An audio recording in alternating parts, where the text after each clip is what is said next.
Amém? Eu saúdo os irmãos com a paz do Senhor. Amém? Nosso culto de oração.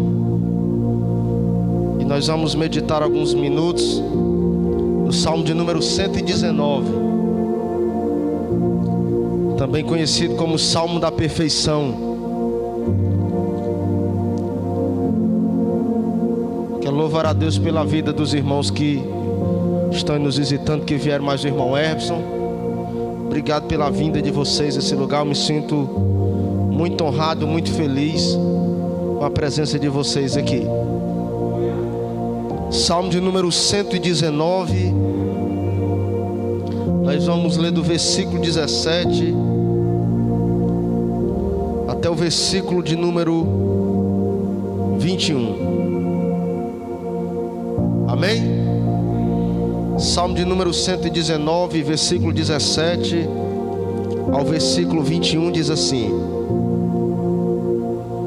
Seja bondoso para com teu servo,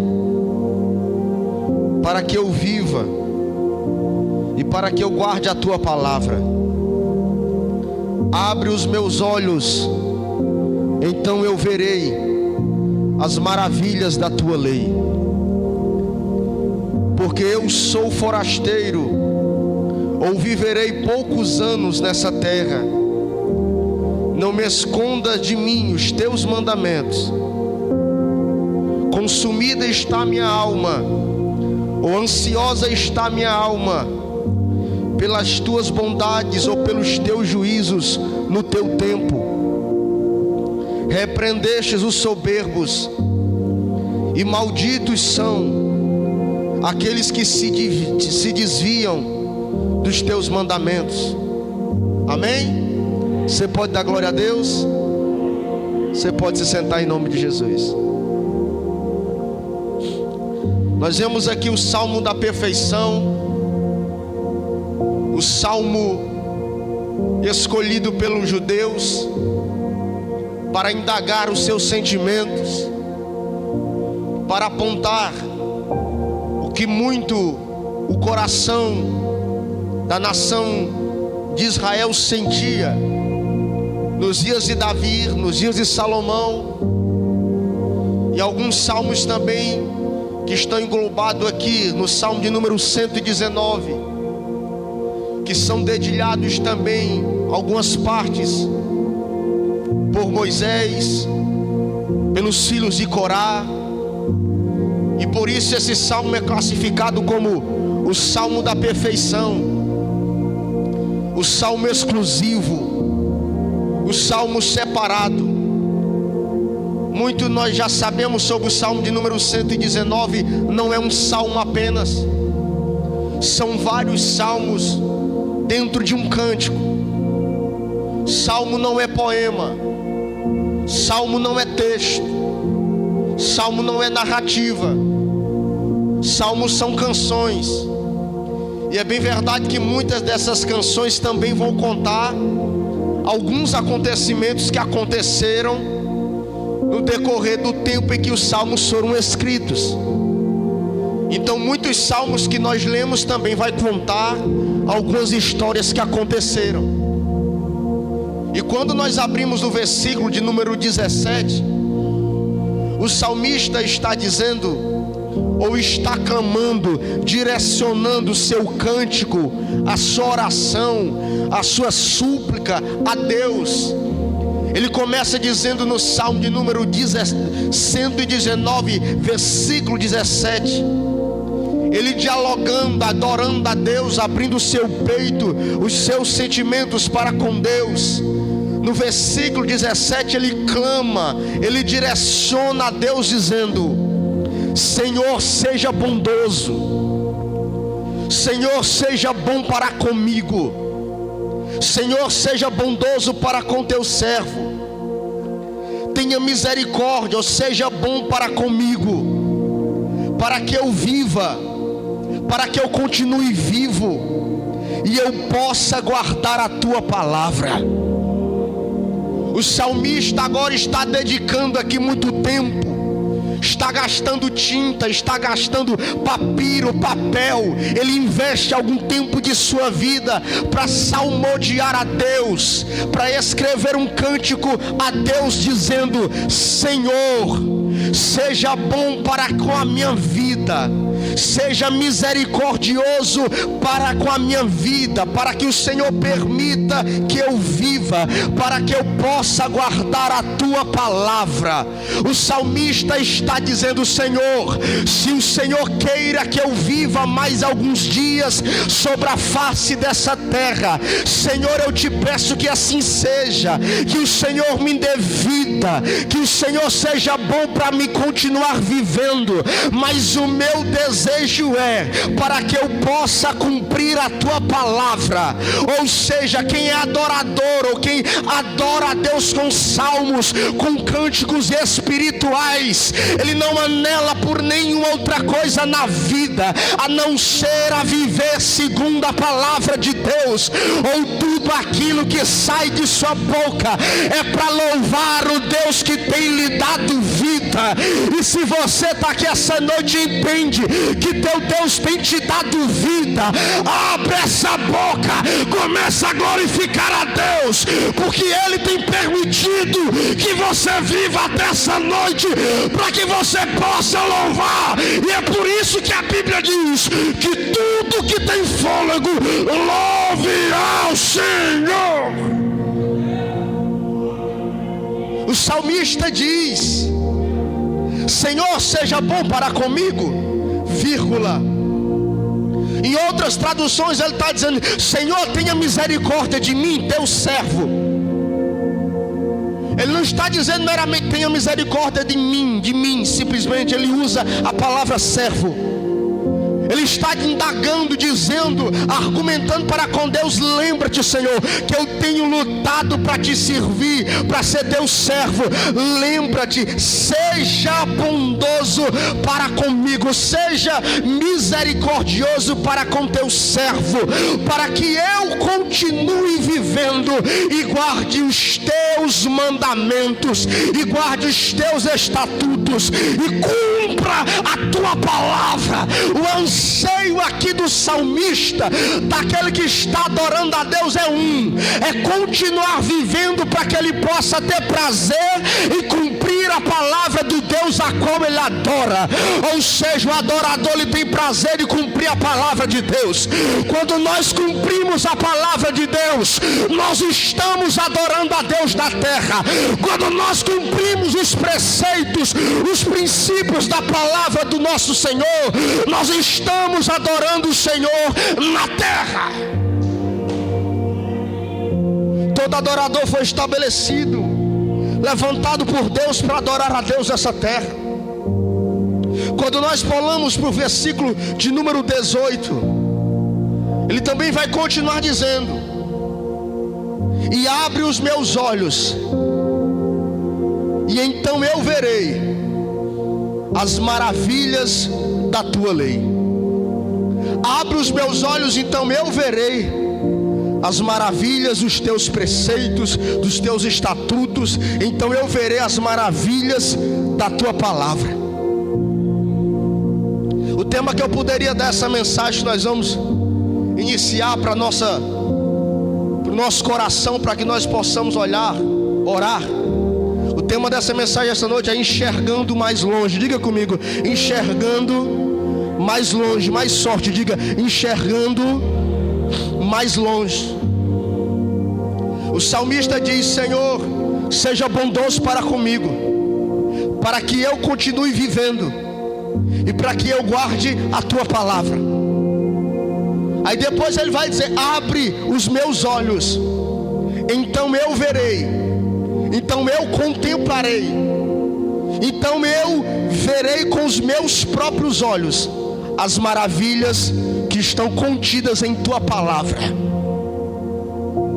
É bem verdade que o salmista aqui está falando da Torá. Ele não está falando dos 10 mandamentos da lei, está falando da Torá, dos 5 primeiros livros da Bíblia. Mas ele andou, e por isso que em outras traduções diz palavra, em outras diz lei, outras diz preceitos, outras diz estatutos. Ele está dizendo: abre os meus olhos, então eu contemplarei, então eu verei, então eu saberei, ou conhecerei as maravilhas que estão contidas na tua palavra. Ou seja, a palavra de Deus é um livro de promessa para aquele que é servo. A palavra de Deus tem promessa para aquele que quer viver à luz da palavra. A palavra de Deus tem promessa para aquele que diz: Senhor, seja bom, seja misericordioso comigo, para que eu viva e cumpra a tua palavra. E a promessa de Deus tem palavra para quem é servo de Deus. Talvez aqui essa noite eu não profetize sobre a tua vida, talvez Deus não me use aqui para profetizar para você, mas eu quero dizer para você que nesse livro, na palavra, nos estatutos, na lei, na Torá, na escritura sagrada, na palavra de Deus, naquilo que Deus estabeleceu como sua verdade na terra, a Bíblia sagrada, e tem maravilha de Deus contidas nesse livro. Tem maravilhas, tem profecia, tem dádivas, tem coisas que Deus quer nos abençoar através da sua palavra. E nós temos que enxergar além. Nós temos que ter uma visão aguçada. Ele diz no versículo de número 9: eu sou forasteiro nessa terra. Em outras traduções: porque eu viverei muito poucos anos nessa terra.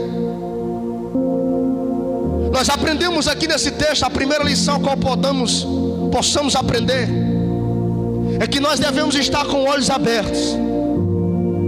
Deus tem nos abrido os olhos, Deus tem nos dado visão, Deus tem nos dado discernimento, o que é certo, o que é bom, o que é errado, o que não é, o que vai glorificar a Deus, o que não vai glorificar, o que edifica e o que difama.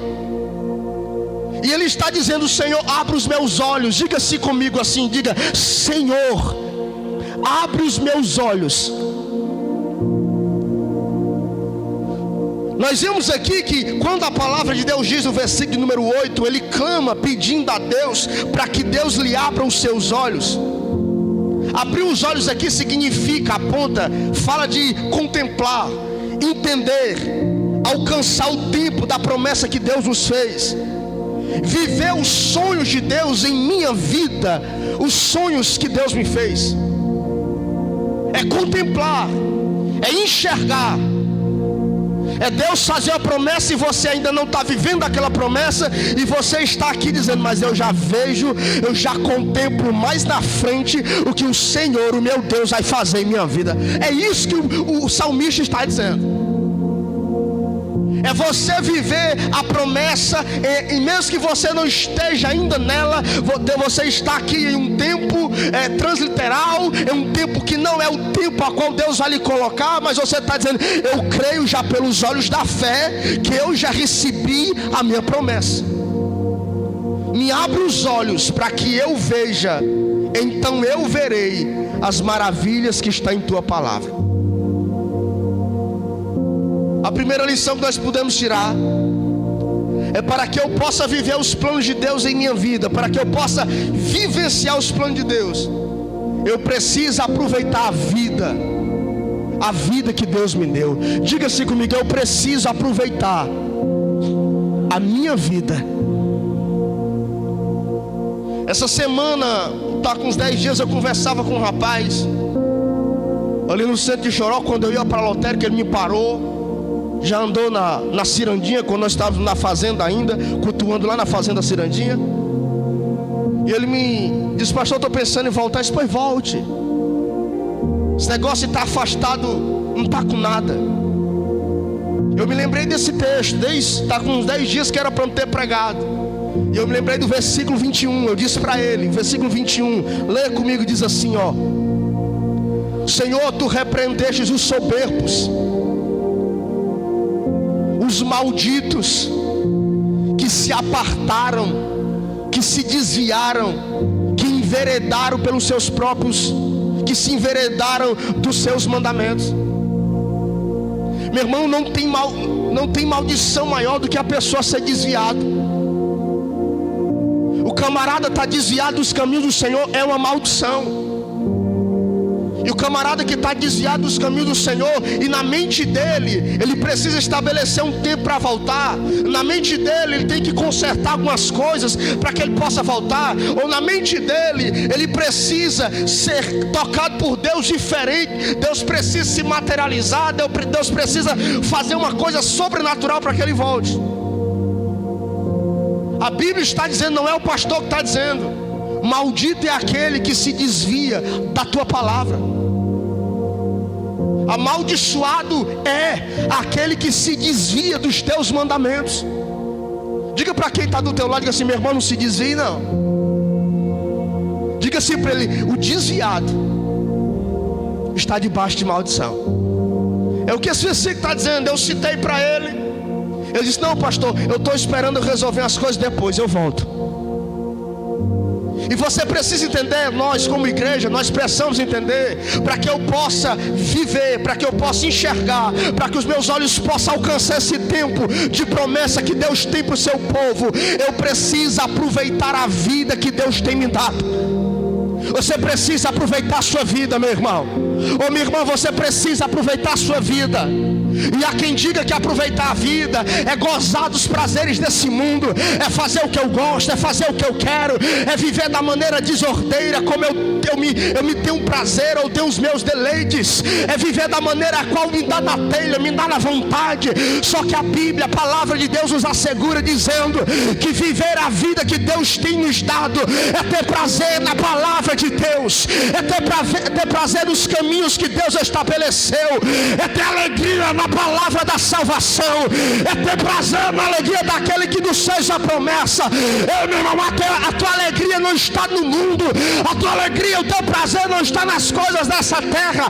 A verdadeira alegria está naquele que é o Senhor dessa palavra, que é o Senhor que está nos céus, que é o Senhor que nos deu garantia dessa promessa. A nossa alegria está em Deus. A primeira lição, para que eu possa alcançar e viver um tempo de promessa, alcançar, para que os meus olhos contemplem, para que os meus olhos alcancem. Talvez algumas coisas de Deus você vai alcançar já velhinho, com 50, 70, 80 anos. Muitas das coisas você vai conseguir agora na sua juventude. Mas eu quero dizer que o Deus que promete, Ele é um Deus que cumpre a sua promessa, é um Deus que vela para cumprir aquilo que saiu de sua boca. Mas até que os teus olhos alcance, até que você viva, alcance aquele tempo, você precisa aproveitar a sua vida. Você precisa verdadeiramente aproveitar a vida que Deus te deu. O 17, leia comigo. O salmista diz assim, ó: seja bom para comigo, para que eu continue vivendo e amando a tua palavra. Seja bom para comigo, o teu servo, para que eu continue vivo, para que eu viva. Em outras traduções, para que eu continue vivendo, para que eu tenha vida e ame a tua palavra. Pergunta para essa pessoa que está do teu lado assim: tu quer viver para quê? Para que você quer vida? Eu preciso aproveitar a vida que Deus me deu. Nós só temos uma vida, nós só temos uma oportunidade. Você só tem uma oportunidade de ser feliz. O salmista está dizendo: para que eu possa alcançar as promessas que Deus me fez, eu preciso viver, aproveitar a vida que Deus tem me dado da maneira certa. Aproveitar a vida não é viver do jeito que você gosta, mas sim viver do jeito que Deus quer que eu viva. Aproveitar a vida não é viver da maneira que você propôs viver, mas é viver da maneira que Deus estabeleceu para que eu e você vivamos. Deus estabeleceu um padrão de vida. Como é que nós temos vivido? Como é que está a nossa conduta? Como é que estão as nossas orações? Qual tipo de oração você ora? Como é que você se prostra perante a Deus pedindo? Como é que você se prostra perante a Deus agradecendo?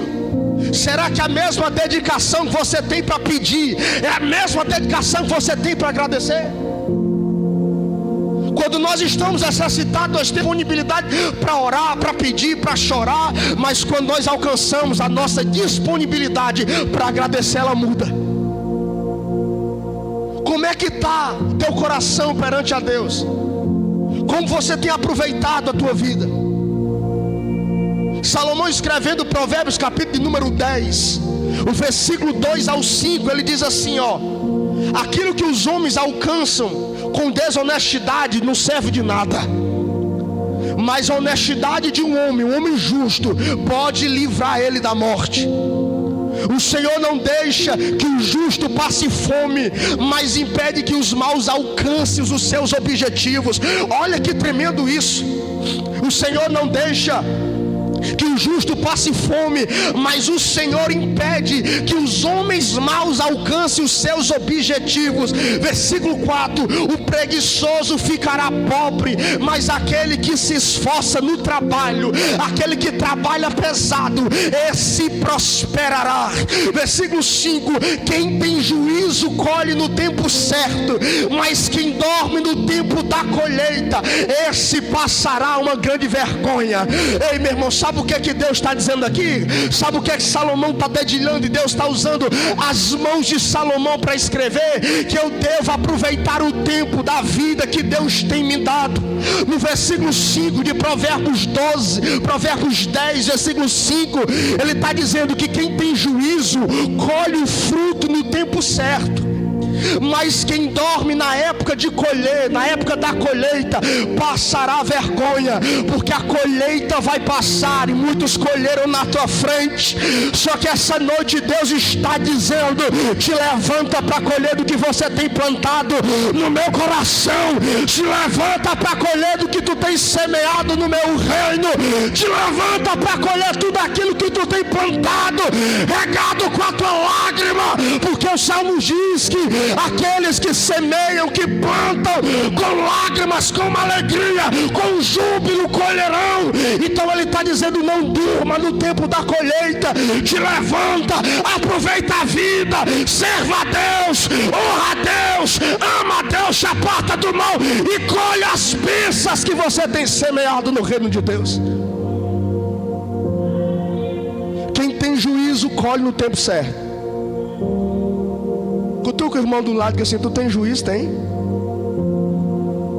Aproveita a vida. Diga assim: aproveita a vida.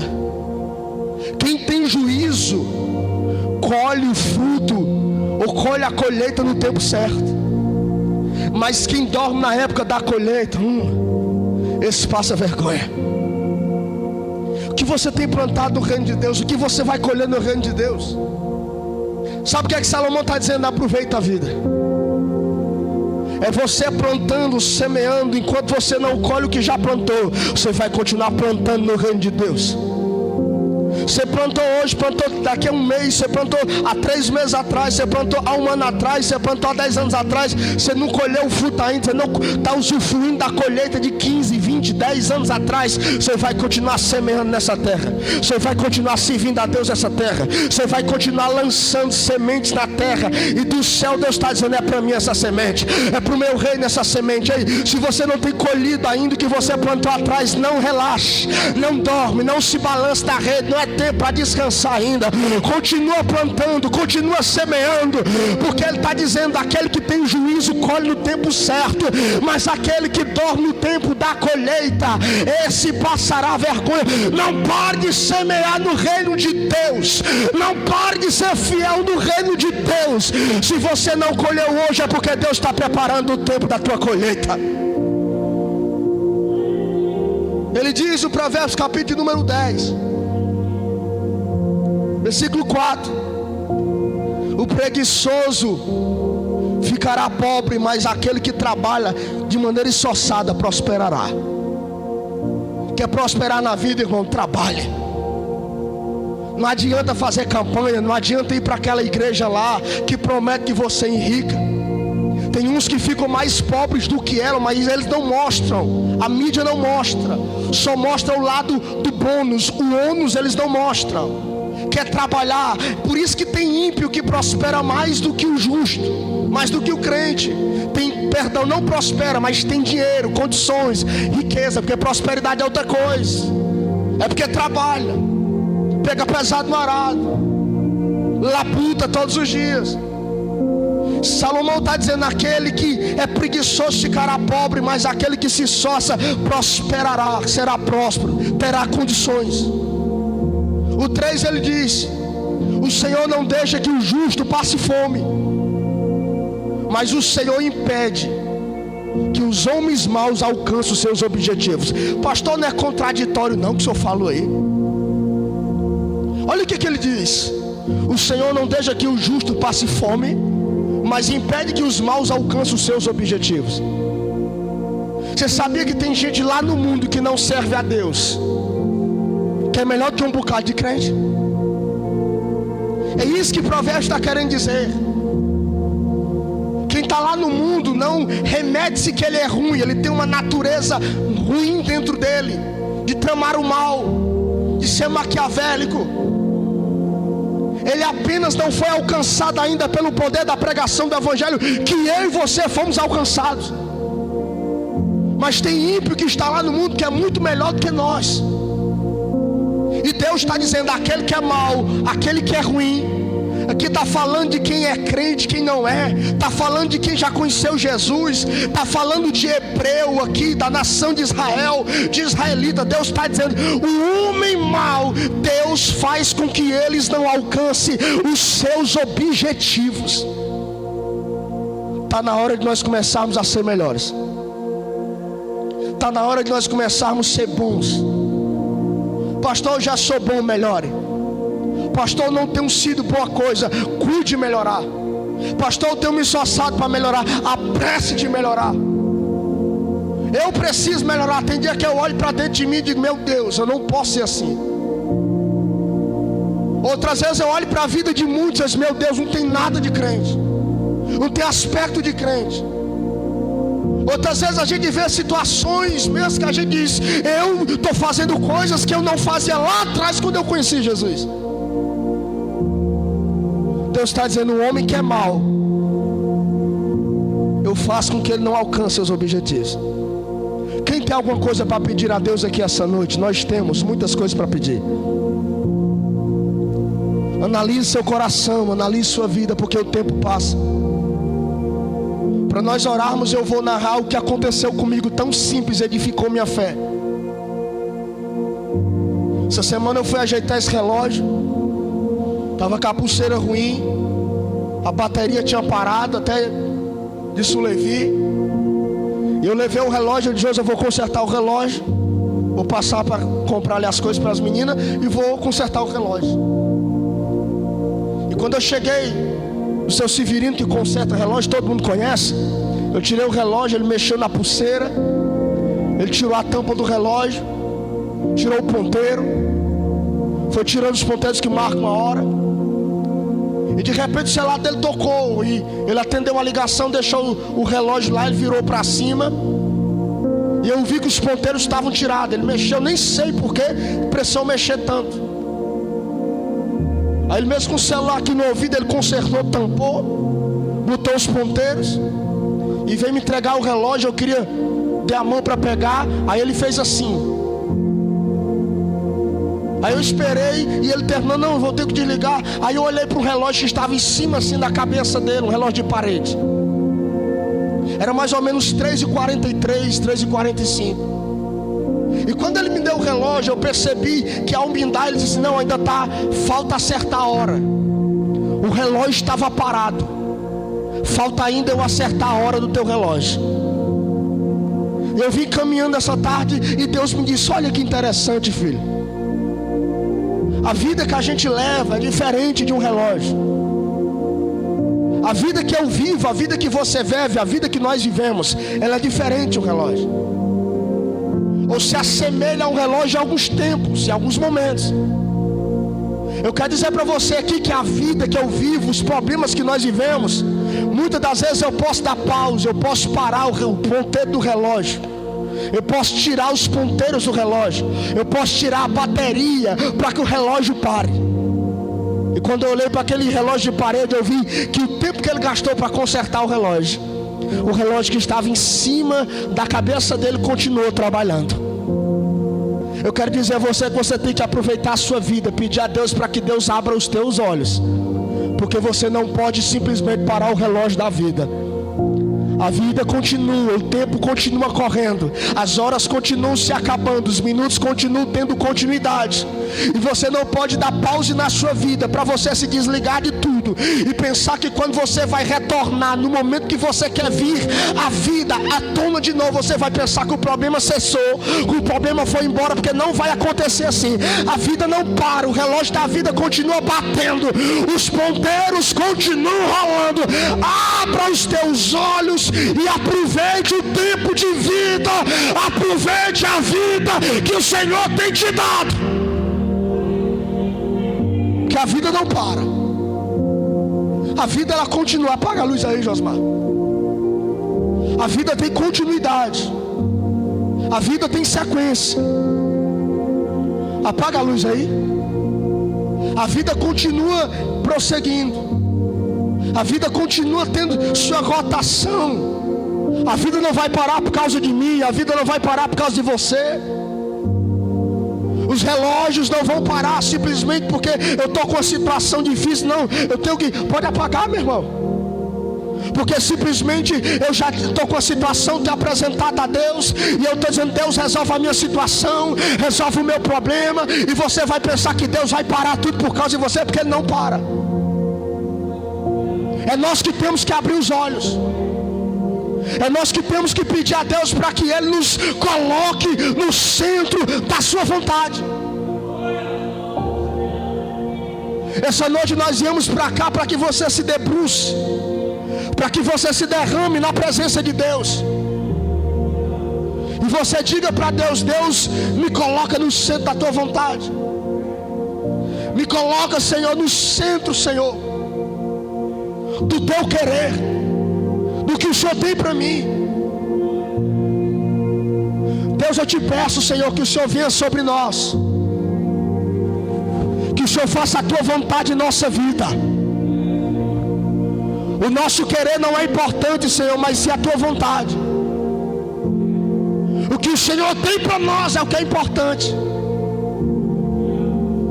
Não é, Senhor, simplesmente, Senhor, o que nós apresentamos para Ti, Senhor, que verdadeiramente, Senhor, é o que o Senhor tem de nos dar de verdade. O Senhor verdadeiramente sabe o que é bom para nós. O Senhor sabe, Senhor, o que cada um aqui precisa essa noite, Senhor, a necessidade, a carência de cada um. O Senhor sabe a vida que cada um tem levado, a vida que cada um tem vivido, o que cada um, Senhor, tem sido no seu particular, na sua intimidade.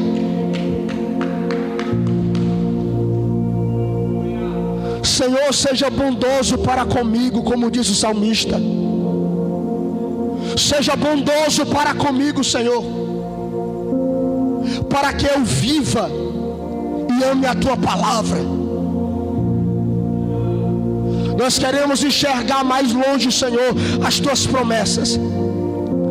Nós queremos enxergar mais longe, Senhor, tudo que o Senhor tem para nós.